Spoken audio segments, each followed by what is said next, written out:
জিয়া, তুই শুনতে পাচ্ছিস? ও আমার জন্য কাঁদছে, ও আমাকে ডাকছে। ডাকছে ডাকুক, তুমি ওইদিকে কান দিও না। তুমি কাঁদবে না শাবানা, রাজা দেখতে পেলে সর্বনাশ হয়ে যাবে। আমি আমার জাদু শক্তি দিয়ে ওর ডানা আর পরীর শক্তি কেড়ে নিচ্ছি। আজ থেকে ও কোনো পরী না, ও হলো সাধারণ মানুষ। সত্যি ডাবলুদা, তোমার তো কপাল খুলে গেল গো। শেষমেশ তোমার কপালে একটা পরি জুটলো। আব্বা, আব্বা, এ কি কাণ্ড! তুমি এভাবে একা একা চলার চেষ্টা করছো কেন?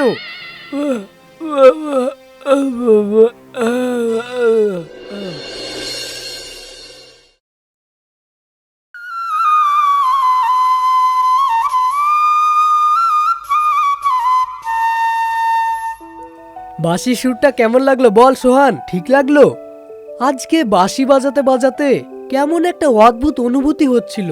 ডাবলুদা, আজ তুমি অনেক সুন্দর করে বাঁশি বাজালে। মনে হচ্ছে পুরো বাগানটা নেচে উঠেছে। রায়হান, তুই কিছু বলছিস না? হ্যাঁ সোহেল ভাই, তুমি ঠিক কথা বলছো। ডাবলু ভাই যখন বাঁশি বাজায় তারপর মনে হয় অন্য কোনো জগৎ আমাদেরকে ডাকছে। অন্য কোনো জগৎ? পাগল ছেলে, বাঁশির সুর তো শুধু মানুষের জন্য নয়। এই সুরের তো কোনো সীমানা নেই রে। আমি তো শুধু মনের আনন্দে বাজাই। আমি শুনেছি ডাবলুদা, অনেক পুরনো দিনের কথা। বাঁশির সুর শুনে নাকি আকাশ থেকে পরি নেমে আসতো। আচ্ছা ডাবলুদা, তোমার বাঁশির সুর শুনে কি কেউ আসতে পারে? সুরের টানে কে আসবে কে আসবে না সেটা তো আমি বলতে পারবো না, তবে আমি বাজাতে থাকবো। তোরা বাড়ি যা, সন্ধ্যা হয়ে আসছে। চলো রায়হান, বাড়ি চলো।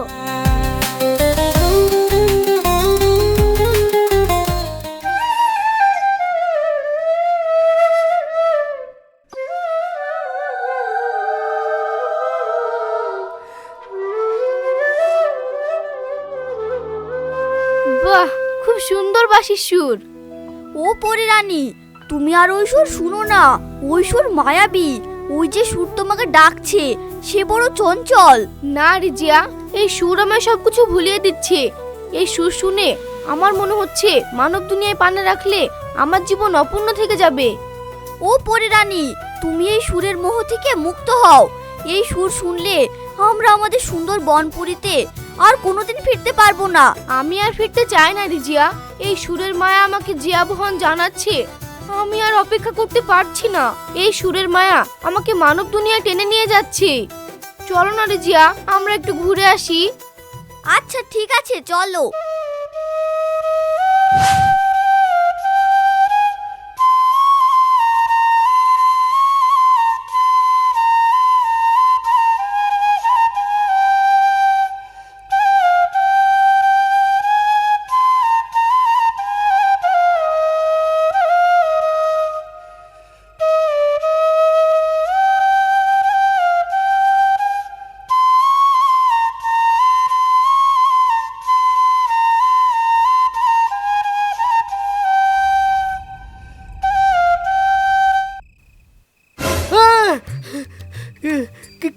কে গো তুমি?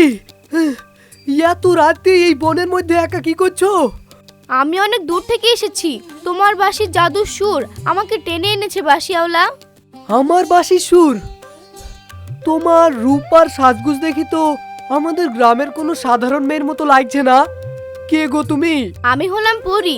বনের উপর দিয়ে যাওয়ার সময় তোমার বাঁশির সুর শুনে আমি আর বনপুরীতে ফিরে যেতে পারলাম না। পরি?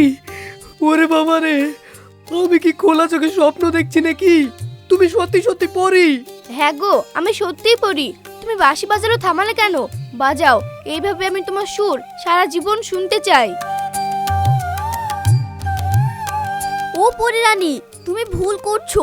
মাটির মানুষের মায়ায় পড়লে আমাদের অনেক বিপদ হবে। চলো স্বর্গে ফিরে চলো। না রে জিয়া, আমি আর ফিরে যেতে চাই না। আমি এই বাঁশিওয়ালাকে ছাড়া আর কোথাও যাব না।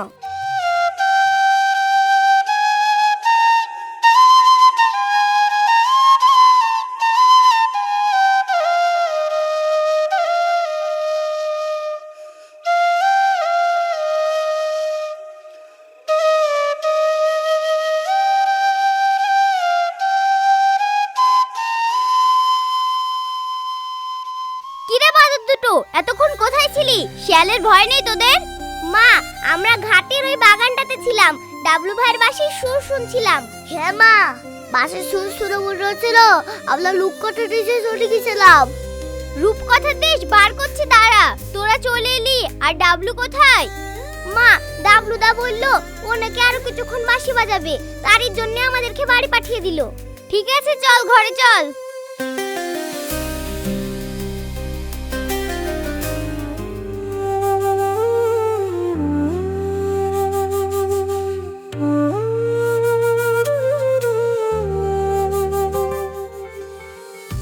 তুমি যদি সত্যি পরি হও তাহলে স্বর্গে ফিরে যাও। আমার বাবা পঙ্গু, ঘরে একা পড়ে আছে, আমাকে এক্ষুনি বাড়ি ফিরে যেতে হবে। আমি তোমাকে ছাড়া আর কোথাও যাব না। আমি তোমার সাথে তোমার বাড়ি যাব, তোমার বাবার সেবা করব। তুমি আমার সাথে আমাদের বাড়িতে যাবে? গ্রামের লোকজন তোমাকে দেখলে তো অবাক হয়ে যাবে। আমাকে কেউ চিনতে পারবে না। আমি আমার জাদু শক্তি দিয়ে সাধারণ মেয়ের রূপ ধরে তোমাদের বাড়িতে যাব। পরি রানী, এ তুমি কি বলছো? তুমি কিন্তু স্বর্গের নিয়ম ভাঙছো। তোমার এই ডানা পুরো ছাই হয়ে যাবে। আমি সব শাস্তি মাথা পেতে নিব রিজিয়া, তুমি ফিরে যাও। চলো, আমাকে নিয়ে চলো তোমাদের বাড়িতে।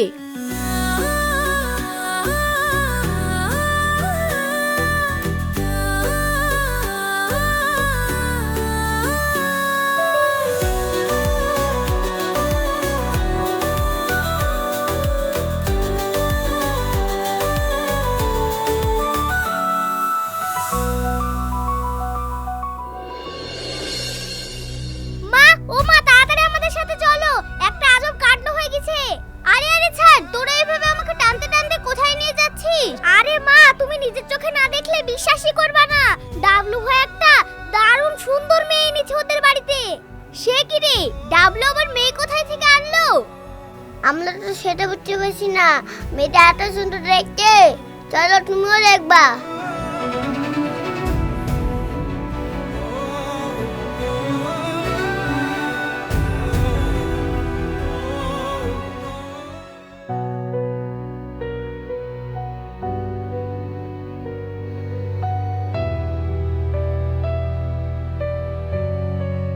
ও বাবারি, ডাবলু, এত সুন্দর মেয়ে তুই কোথায় পেলি? মেয়েটাকে দেখে তো মনে হচ্ছে একেবারে জান্নাতের পরী। হ্যাঁ, পরি? কি যে বলো না চাচি, জান্নাতের পরি হতে যাবে কেনে? হ্যাঁ, আসলে এমনি মেয়েটা খুব দেখতে সুন্দর, তাই না? গায়ের সাজগোজ দেখে তো সাধারণ ঘরের মেয়ে বলে মনে হচ্ছে না। তা আমার তুমি থাকো, আমার বাড়িতে অনেক কাজ পড়ে আছে, আমি চলি।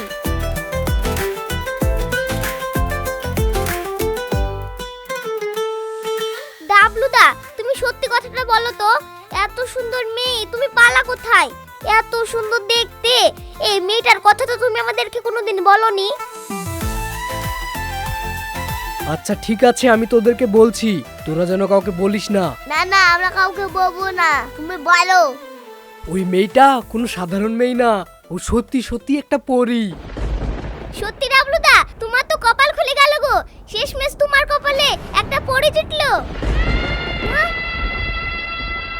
আব্বা, আব্বা, এ কি কাণ্ড? তুমি এভাবে একা একা চলার চেষ্টা করছো কেন?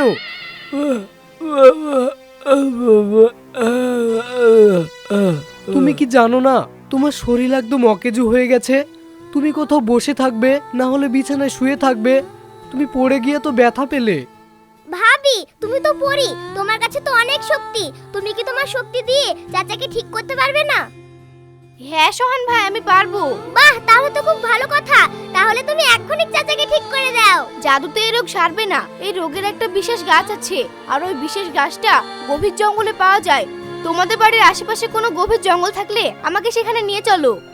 তুমি সত্যি বলছো শাবানা? ওই গাছটা নিয়ে আসলে আমার আব্বা আবার আগের মতো সুস্থ হয়ে যাবে?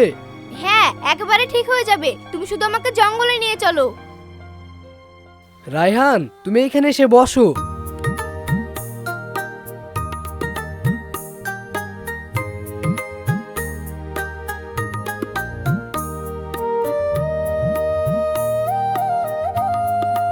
ভাবি, আর কত দূর হাঁটতে হবে? আমরা তো হাঁটতে হাঁটতে পুরো বাগানটাকে চষে ফেললাম। ওই জাদুর গাছটা কোথায়? হ্যাঁ শাবানা, এখানে তো অনেক রকমই গাছ আছে, তুমি ঠিক চিনতে পারবে তো? ওই দেখো ডাবলু, ওই গাছটা। কোথায় ভাবি, কোনটা? ওই দেখো, ওই পাথরের পাশে যে গাছটা আছে, ওই গাছটা খোঁজার জন্যই তো আমরা এই জঙ্গলে এসেছি। ওই গাছটা বাড়িতে নিয়ে গেলে তোমার দাদু একদম সুস্থ হয়ে যাবে। সত্যি? তাহলে দেরি করছো কেন? চলো এক্ষুনি সবাই মিলে তুলে নিয়ে চলে আসি।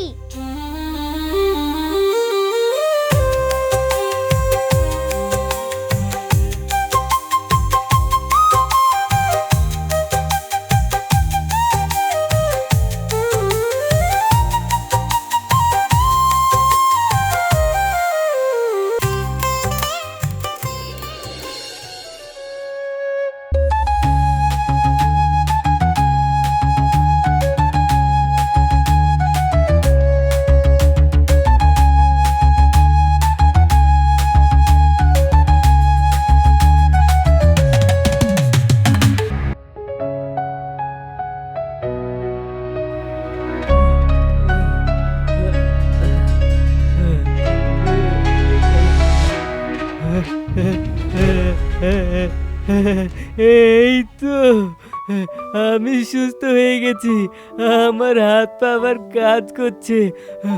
আমি তো ভাবতেই পারিনি যে আমি এবার সুস্থ হয়ে যাব। আব্বা, তুমি আবার উঠে বসেছো, আমার যে কি আনন্দ হচ্ছে।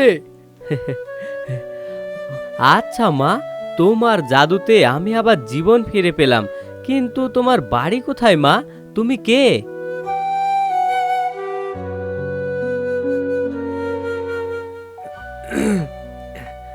আব্বা, এই মেয়েটা কোনো সাধারণ মেয়ে না, ও হলো জান্নাতের পরী। আমাকে ভালোবেসে ওর নিজের দুনিয়া ত্যাগ করে আমাদের বাড়িতে চলে এসেছে। তাই নাকি?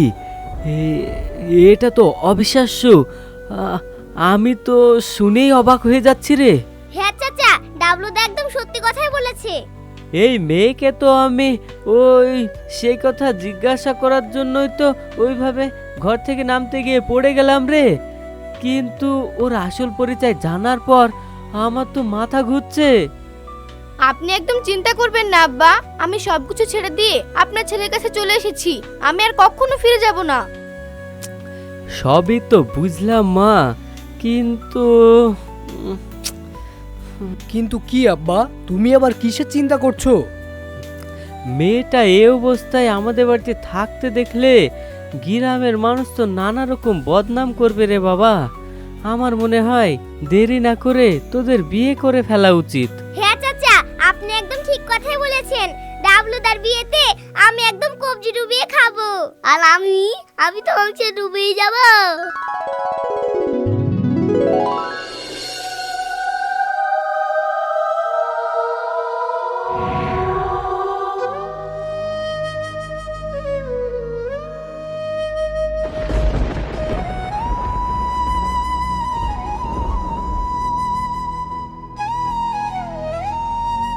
এ কি রে জিয়া, আমি এখানে কি করে এলাম?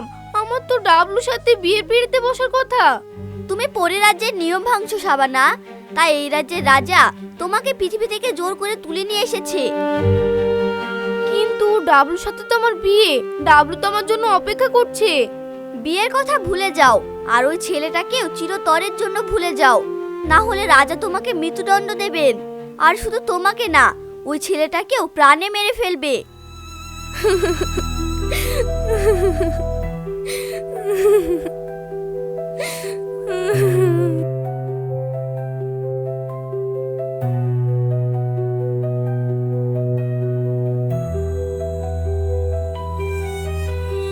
ডাবলুদা, বিয়ে তো আর কয়েক ঘন্টা বাকি ছিল, মেয়েটা ওইভাবে কোথায় উধাও হয়ে গেল?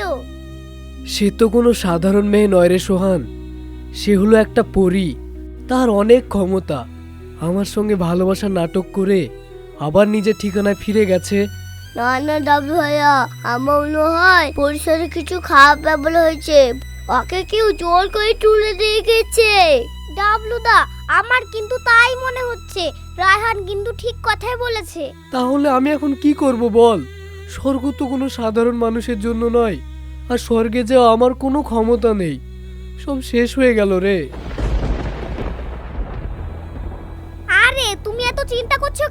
তোমার বাঁশির সুর শুনেই তো ওই পরী তোমার কাছে ছুটে এসেছিল।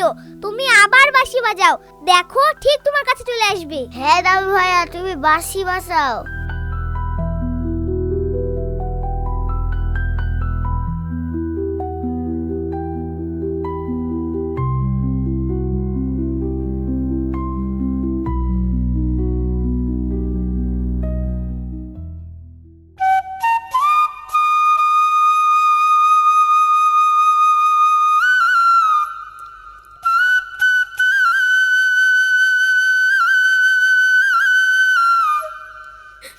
রিজিয়া, তুই শুনতে পাচ্ছিস? ও আমার জন্য কাঁদছে, ও আমাকে ডাকছে।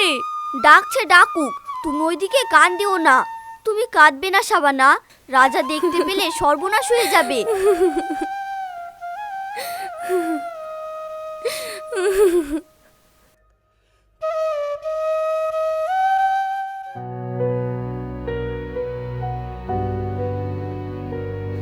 না রে সোহান, সে আর কোনোদিন আসবে না রে। তাই তো গো, সে তোমাকে এইভাবে মাঝপথে ছেড়ে দিয়ে চলে যাবে সেটা আমরা কখনোই ভাবতে পারিনি। কপালে যা ছিল তাই হয়েছে রে ভাই। সে যদি আমার কপালে থাকে তাহলে আবার ফিরে আসবে। চল বাড়ি চল, বাড়িতে হয়তো আমাদেরকে খুঁজছে।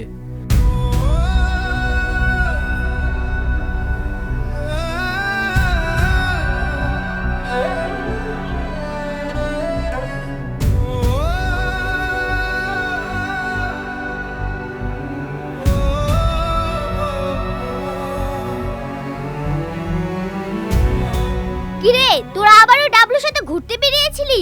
ছেলেটা স্বভাব চরিত্র কিন্তু একদম ভালো না, ওই জন্য তো বিয়ের দিনই মেয়েটা ওকে ছেড়ে পালিয়েছে। মা, তুমি যা জানো না তা নিয়ে খামোখায় কথা বলো না তো। কি? আমি জানি না? তোরা আমার চেয়ে বেশি জানিস। হ্যাঁ বেশি জানি। তুমি কি জানো ওই মেয়েটা কোনো সাধারণ মেয়ে না, ওই মেয়েটা একটা পরী। পরী? হ্যাঁ পরী। ডাবলু ভাইয়ের বাঁশির সুর শুনে পাগল হয়ে আকাশ থেকে একটা পরী নেমে এসেছিল, কিন্তু কিসের জন্য যে আবার ফিরে গেল আমরা কেউ কিছু বুঝতেই পারছি না। ও তাই বল, পরীর দেশে মনে হয় সময় কাটানোর মতো কাউকে পায়নি, ওই জন্য ডাবলুর সাথে সময় কাটাতে এসেছিল।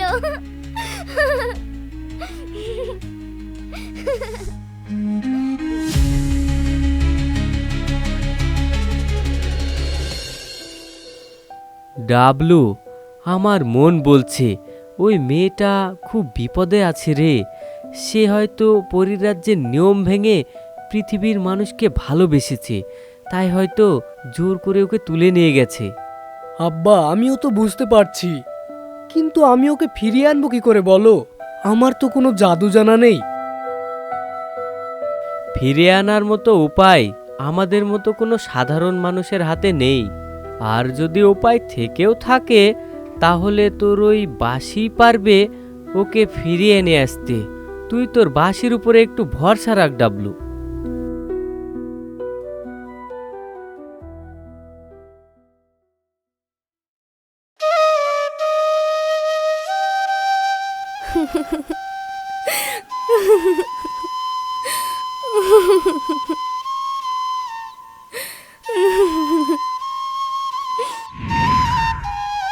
থামাও তোমার বাঁশি। মর্তের মানব, তোমার ওই বাঁশির সুরে আমার পরীর রাজ্য কেঁপে উঠেছে। কি আপনি আপনি আমার শাবানাকে চেন দিয়ে বেঁধে রেখেছেন কেন? শাবানাকে আমার কাছে ফিরিয়ে দিন বলছি। আমি হলাম পরীর রাজ্যের রাজা। ও তোমাকে ভালোবেসেছে, ওর শাস্তি হলো মৃত্যু। না মহারাজা, আপনি ওর কোনো ক্ষতি করেন না, ও কোনো দোষ করেনি, সব দোষ আমার। না, ওকে আপনি মারেন না, দরকার হলে আপনি আমাকে মেরে ফেলুন। ওকে আপনি আমার কাছে ফিরিয়ে দিন। ওকে ছাড়া এই পৃথিবীতে আমি এক মুহূর্ত থাকতে পারবো না। আমি আজ তোমাদের ভালোবাসার কাছে হার মানলাম। পরীর রাজ্যের জাদুর চেয়ে মর্তের মানুষের ভালোবাসার জোর অনেক বেশি। কিন্তু কোনো পরী তো মর্তে থাকতে পারবে না। তাহলে কি উপায় মহারাজ? আমি আমার জাদু শক্তি দিয়ে ওর ডানা আর পরীর শক্তি কেড়ে নিচ্ছি। আজ থেকে ও কোনো পরী না, ও হলো সাধারণ মানুষ।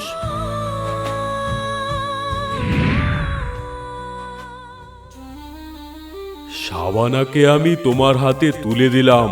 ওকে তুমি সুখে রেখো।